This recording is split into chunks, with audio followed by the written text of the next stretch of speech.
Welcome to the Dropout Multimillionaire Podcast, hosted by best-selling author and serial entrepreneur Brian Will.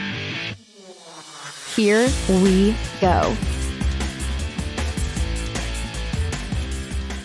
Welcome to this episode of the Dropout Multimillionaire Podcast. I am your host, Brian Will, and I will be leading you down this journey that we call the journey of success and failure, and hopefully learning from both. Today, I am fired up because we have David Meltzer on the show. He's probably the biggest guest I've had on here, so I am very excited about this conversation. And we only have 20 minutes because he's probably jetting off to some other part of the world. So if I talk fast, that's because I'm trying to get a bunch of questions in today. So this is going to be a good one. So real quick, just so you know, I want to unpack David's background a little bit, and there's way too much to go into in depth. But David was the co-founder of Sports One Marketing and the former CEO of Leigh Steinberg Sports Entertainment, which interestingly enough, was behind the movie Jerry Maguire, which I love that movie. That thing was awesome. This I did not know. I read this today. Also launched the world's first smartphone with Samsung. I might have to ask a question about that at some point. He is a top 100 business coach, international keynote speaker. And it's interesting, his speaking fees are $100,000 and I got in for 20 minutes. So this is like a $30,000 podcast today. So y'all better listen to this one. He does podcasts, TV shows, and it goes on and on and on. And the most important thing I learned about David, and this was last week on his Instagram Live, he is a former pole vaulter. And with that, welcome to the show, David. How you doing? I'm glad that you prioritize skills, knowledge, and desire the same as me. And the epiphany that I've had is all pole vaulters share a bond that can never be broken. So that's why I'm here today, to make sure that I'm supporting a fellow pole vaulter. Well, I appreciate that very much. Although, as we learned, you were better at it than me. I was like 13 tops and you were like 15.9, I believe you said in the last show. So good memory. That was pretty good. But let's jump right in. I got a bunch of questions for you, if that's okay with you. Yes. So I literally was reading a bio about you and online, and the bio literally said pretty much every business you've ever touched succeeded. So my question for you today, David, is, have you ever failed? Well, I don't know what bio you read, because I failed so many different times, including I lost over $100 million and went bankrupt in 2008. We have to unpack that. How did you lose $100 million? I mean, I can't even imagine. To be honest, I didn't ask for help. So because I had so much success up to that point, I had not had a mistake or a failure of any significance up until 2008. What happened was I thought that I was Midas. In fact, people called me Midas. They called me money. They wanted to invest. They chased me down to put money into the deals that I had. And I realized that I don't know what I don't know. So when I went into a bank, my private bank, which I had a relationship with over 10 years, I got into a lawsuit. I allowed my ego to interfere with prudent business decisions, which, by the way, talk about ignorant arrogance. I was a lawyer as well.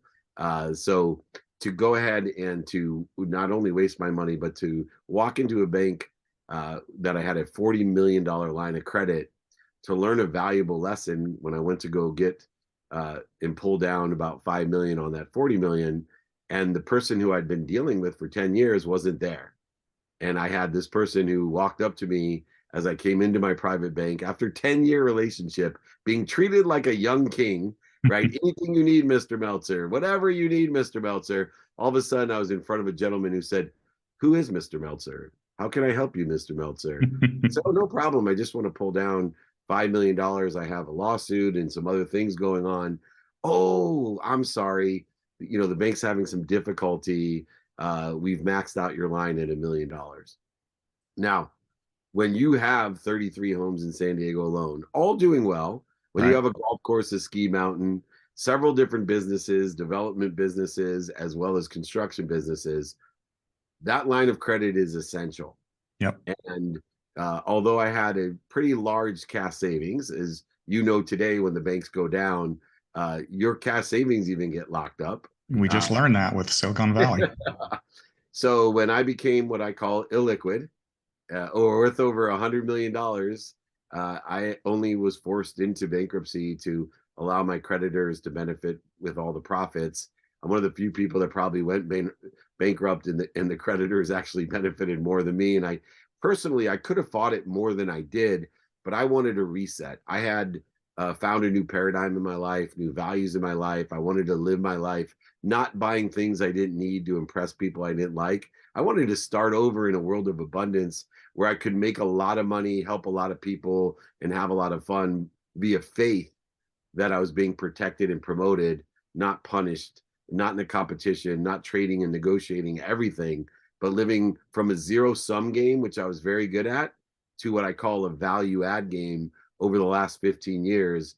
And I've proven with the right values, the right daily practices and execution model, you can live in abundance. I've written books like Connected to Goodness, Compassionate Capitalism, Game Time Decision Making, Creating the Life You Love with Jack Canfield from Chicken Soup for the Soul. And we've written those books so I can teach people to live in abundance. And that's why I love your show, is the psychology of a value add negotiation, not a zero-sum game. How old were you when all that happened, David? I was 36, so 36 years old, and I'm 55 today. And you came back. How long did it take you to come back? You always hear the stories like, if I lost everything today, I know what to do. I could rebuild it. And I do believe that, but I'm just curious, how long did it take you to come back? Well, I hate to say it because this isn't true for everyone. It took me 2 weeks to make my first $1 million. Okay. And I'll tell you why. Because when I went bankrupt, I said to myself, I started with nothing except for $100,000 in law loans. And it took me 9 months to make my first $1 million. Why, in what world, knowing what I know today, it was my first job. I was right out of law school. Knowing what I know today and who I know today, if my objective was only to pull myself out of this debt in this situation, how long would it take me? And so I went to the core of asking people, what are you doing today? What do you like about it? What don't you like about it? And would it help you if? And I went to the most powerful people, the people who sat in a situation I wanted to be in, and asked them for help, which was the lesson, right? I told you the lesson of losing everything was I didn't ask anyone for help. So I learned my lesson. Instead of repeating my mistake, I went and said, you know what? I know exactly how I lost all my money. I'm going to make all my money back by doing what I made that mistake in. So I had all these great people around me, and I asked them, what can I do to be of service or value? And I went right to the core of being able to go get things and create margins by buying things and having them pre-sold. That's awesome. Did you stop being a lawyer at some point? Are you still practicing? I mean, where's that timeline fit? My mom made me pass the bar. I went to law school because my mom believed doctor, lawyer, failure. I got that. Right. So I passed the bar, but I never practiced law. I got into the internet, which led me to be CEO of Samsung's. It was a convergence device in 1999. I started in the internet in 92 when people like my mom told me it was a fad, it would never last. Even Justice Scalia, I sold legal research online and on CD-ROMs back in 92. And Justice Scalia told me nobody could ever do research on a computer, that you had to read books to do research. That just shows you, how people are closed-minded for change. But I, worked my way in technology, utilizing my law degree in two ways. One, just myself understanding how to formulate agreements. And then two, also saving on my legal bills because it was very difficult for lawyers to blow smoke up my rear end about how much they were going to charge me when I knew exactly what they were doing and how they were billing me.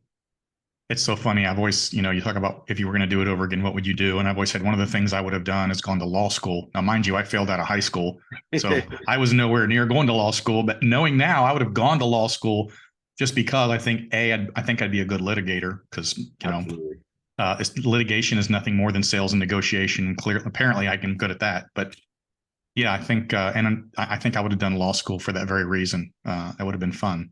So if you're a successful businessman, it's kind of like the real estate guys that become brokers themselves because of the money they save by being a broker and doing it themselves. Right. I will tell you that in my career, although, it may sound inexpensive when I borrowed $100,000 to go to law school, I was blessed to get a scholarship to college, but I saved more than that a year in my legal bills just because I have a law degree and I know how they bill. Beyond the litigation side and knowing how to, create and quantify and articulate quantifying value, that's a misstep for so many people. You can save a ton of money by having a law degree. That's interesting. All right, next subject. You ready for the next one? Of course. I just went to your website and read that in the next 60 days, you're going to Virginia, Huntington Beach, Spartanburg, Bali, Indonesia, Indianapolis, Israel, Scotland, Chicago, and Toronto, doing a weekly podcast and a Friday webinar. How in the world do you do all that? That blows my mind.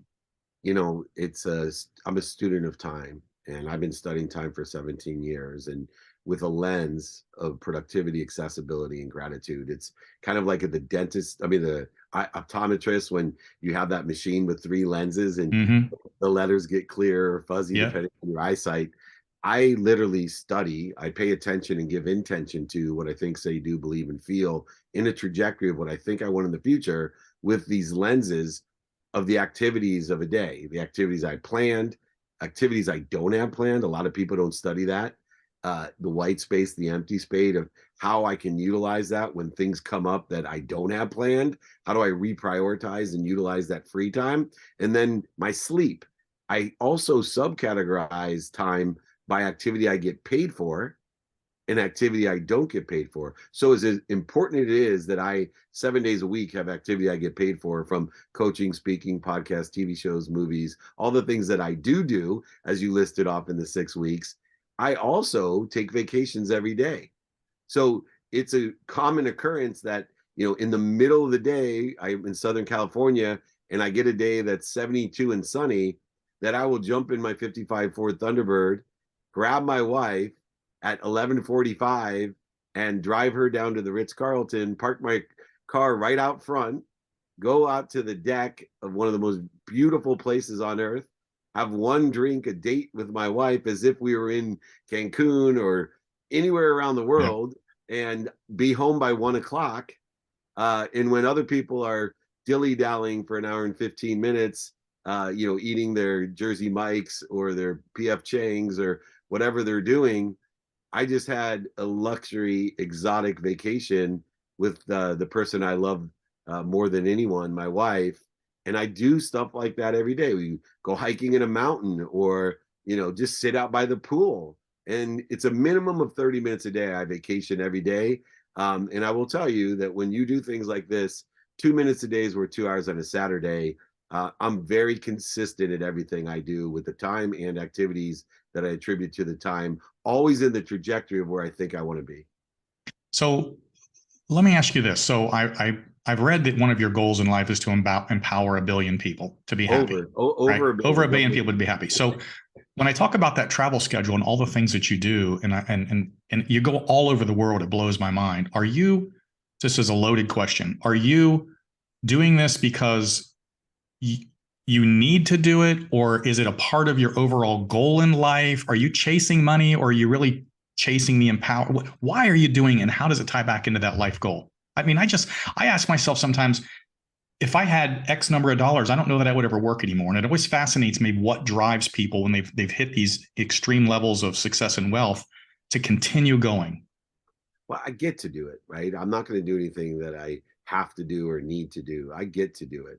And so I spend every day in a mindset of, where do I find the light, the love, and the lessons of what I get to do? How can I maximize aligned with my personal, experiential, giving and receiving values each day? And so because number one, I'm a master at travel.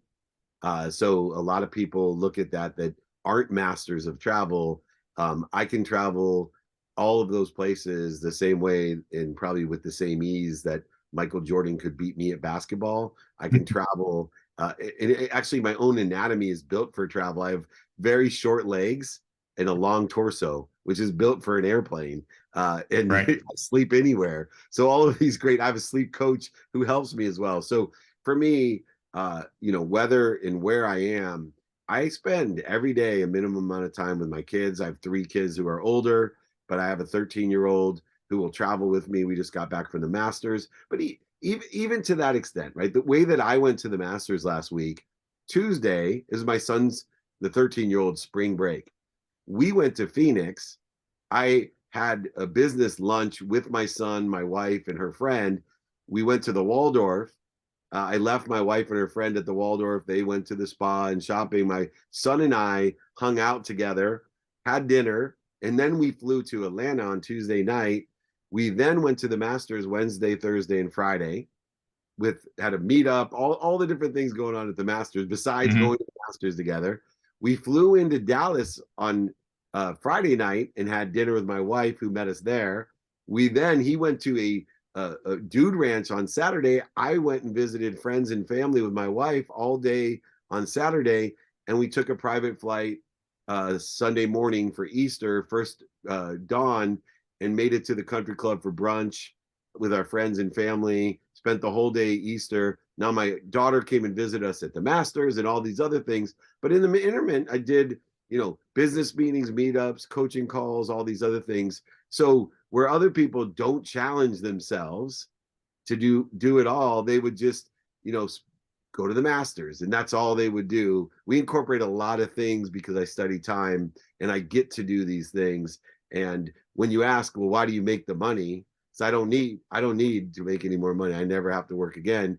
It's because it allows me to shop for the reasons I want to shop. So I build villages in Africa. I am the chief chancellor of junior achievement. I empower young investment into, minorities and to women entrepreneurs, giving them the same opportunity that I got by people who gave me scholarships to college and funded my companies. That's awesome. All right, I'm going to be running low on time, so I got another question I got to ask before we get done here. Is you told me on our Instagram live last week that you are executive coach to several top CEOs in the country, like Fortune 500, Fortune 50, I think you said, Fortune 50. In the world, yeah. And so most of my audience are, we call it well-funded startup through 10 million revenue. So these are much smaller enterprises. The advice that you give at that level that you're dealing at, is that the same advice you would give to people that are in my audience? Do they make the same mistakes, or what would you tell my people, or how does it relate to what you do in your world? Yeah. So 2 areas are the exact same: the mindset side of it and the heart set side of it. Identical, no difference. I do free Friday trainings with over 80,000 people registered. Everyone in your audience, I'd invite to come. I'd send my book out for free, sign it, etc. So make sure you get my email, david@dmeltzer.com. I do group setting with startups just like yours. And the one-on-one business advisory side are mostly higher echelons, but the mindset issues, identical. The heart set, the emotional issues, identical. Where the difference is the situational knowledge of the handset, the pragmatic, practical advice.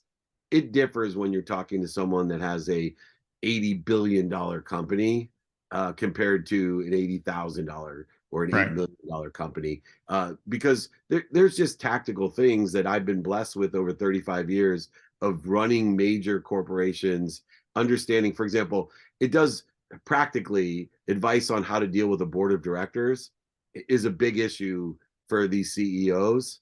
That's not an issue for an $8 million CEO. He is the board of directors, right? Over a startup. So, but I will tell you, the majority of my coaching is mindset and heart set beyond pragmatic advice, and it's identical. They're just better at it. The guys running the bigger companies, but they still have minutes and moments of the exact same. How do you stay balanced? My wife wants me to do this, but I got to finish this. And I do that type of coaching every day. That's awesome. So you know who my audience is. Give me one piece of advice for these folks to take with them. 2 pieces of advice. I'm going to give you a bonus. So 1, stay in business. People lose sight of, being in that space. Before I do anything else still today, I make sure that my businesses are in business tomorrow, guaranteed. That's once I'm done with that, then I already know I have another at bat tomorrow. So no matter else what I do, screw ups, etc., I'm guaranteed to be in business tomorrow. Therefore, I have a formula of success, because as long as you stay in business, it's just a matter of time until you figure it out. The second one I've already mentioned from the beginning of the interview: ask for help. Mm-hmm. Your time will be well spent. Don't have to do it yourself. Doing your due diligence with extraordinary technology and communities that we have available to us today that we've never had available to us. If you find every day someone who sits in the situation that you want to be in and ask them for help, you will have the aggregation, exponentiality, and acceleration in a trajectory of what you want in your life beyond your wildest imagination. I still give myself the same piece of advice. When I have failure, setbacks, mistakes, void, shortages, and obstacles, the first thing I did is ask myself, who could have I asked for help so that this wouldn't have happened? Not what did I do wrong? Who could have asked to make sure that I already paid this dummy tax? Because I know that there's someone out there that already had been through this, and all I had to do was give them a call at DM or a LinkedIn post and say, hey man, I'm about to buy a golf course. What do you think? And any schmo that owned a golf course would tell me, hey, be the third owner of a golf course, never be the first owner, right? Stuff like that. Think about how many millions of dollars you'll save. So everyone out there, take those two pieces of advice. If you want more, email me, david@dmeltzer.com. And your staff told me that if they emailed you, you'd send them a free copy of your book. Is that correct? Pay for shipping, the book, and I'll sign it. So whether you want it or not, I'll sign it. Free copy of the book just for emailing David. That is awesome. Any last words before we jump? Be kind to your future self and do good deeds. I promise it'll work. David, this has been incredible. I appreciate this today. So that's going to wrap the show up. I appreciate everybody listening. You can find us at www.brianwillmedia.com. And I hope everybody comes back for the next episode of the Dropout Multimillionaire podcast. And remember, you have to be in the game to win the game. We hope you've enjoyed this episode of the Dropout Multimillionaire. To learn more about how we can help you with your business, or if you'd like to be a guest on the show, visit www.brianwillmedia.com or the Dropout MM on Instagram.